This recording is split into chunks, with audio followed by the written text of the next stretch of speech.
We're about to start quite a journey, and we want to take you with us, behind the scenes on one of the most ambitious projects of our lives. It's all about finding and then telling the story of the Okavango, and in many ways, finding its very soul. I'm Beverly Jabert, and this is Derek, both explorers and conservation filmmakers. Come with us. How do you tell the story of one of the greatest places on the planet? Probably with as few words as possible. The pictures speak for themselves.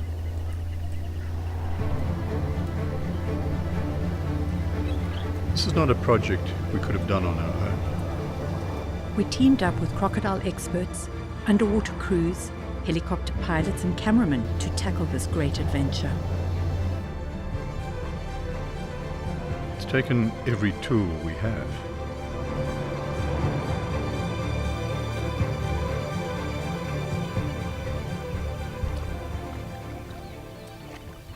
It's not a search because it's been lost.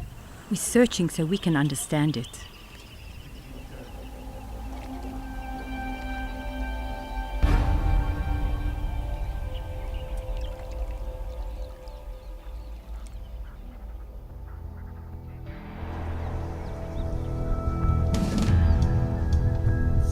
Ready?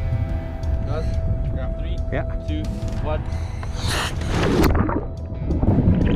And one way to do that is to get in under its skin, into the water.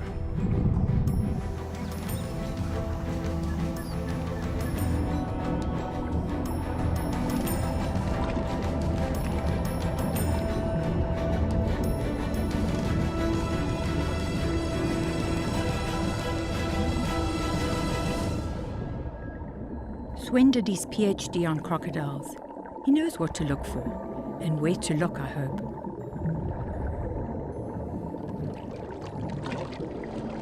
There is a lot of tension. The first dives were to test the waters, and in particular, the crocs for aggression.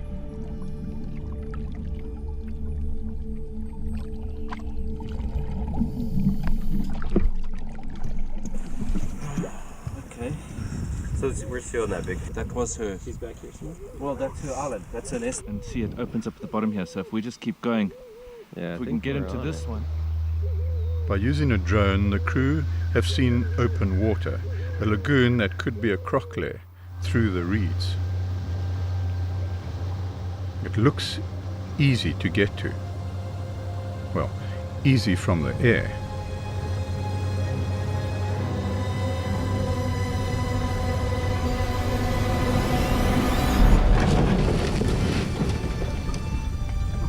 Nice.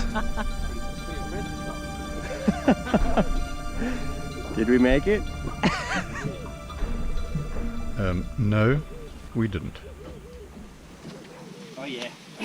Oh yeah. Freedom. The perfect croc lair is in the open water, but with reed and papyrus hideaways.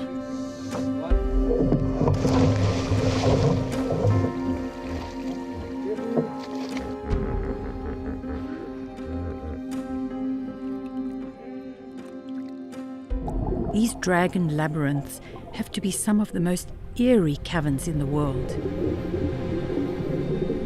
Scary because you don't know when a croc or hippo might be coming the other way.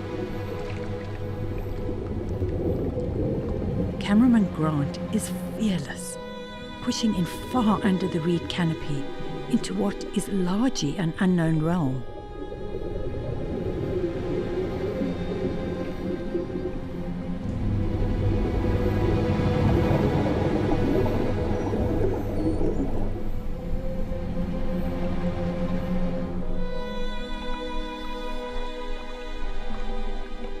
The crew placed GoPros just to see what we could get. The problem was, some just disappeared, and others were impossible to retrieve because crocodiles moved on to them, daring us to come and get them.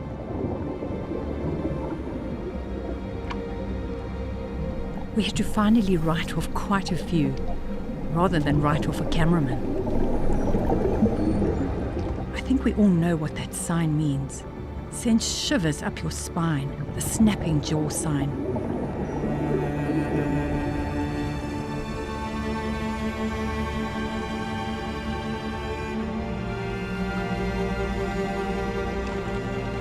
These are some of the largest crocodiles in the Delta. One double the length of a diver, with fins.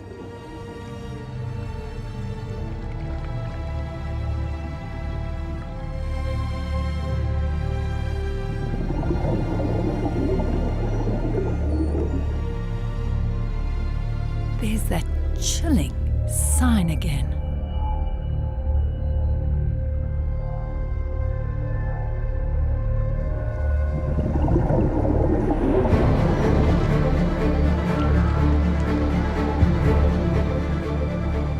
When a guy like Swen calls it because he has a creepy feeling, you listen.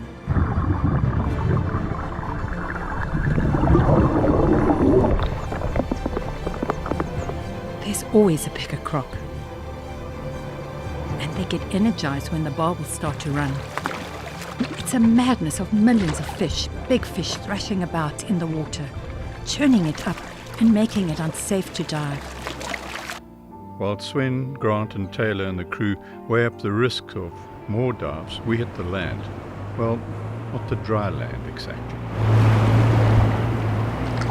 Is this elusive soul of the Okavango underwater or above? Is it embodied in the massive herds of animals or somewhere else? One character starts to develop on camera. She's been attacked by buffalo. Actually, this part of the film is quite personal to us. We were attacked at about the same time and Beverly put in hospital. But what was weird is that she and the lioness have had very similar injuries. So perhaps we associated with her somehow.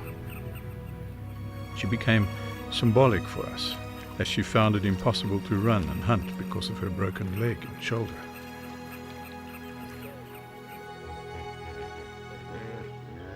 So we basically moved in with this lioness. She's remarkable. We called her Fiketsa, short for overcoming a challenge. The film tackles a scene of her killing newborn Lechwe, tough in many ways, but we always believed in telling it the way it is. And if you believe that this natural world is perfect, we cannot judge it. It is what it is, but our hearts went out to her and her struggles.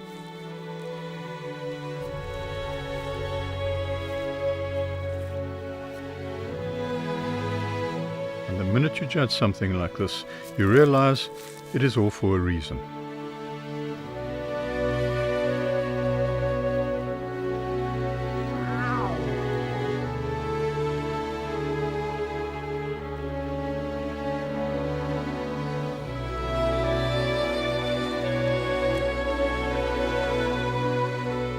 She kills to feed her cubs.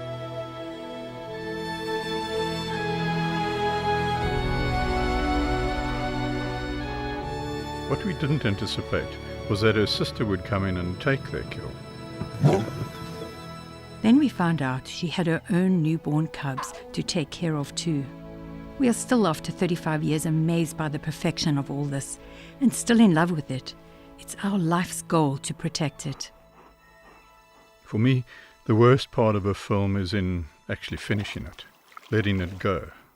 Perhaps the real soul of a place is in these complexities, these characters, and its ability to make us fall in love with it, and ourselves, over and over again. Of the entire number of animals left on the planet, only 4% are actually wild. The rest are livestock or humans. It's just 4%. We can't be fighting over the very existence of those last remnants now.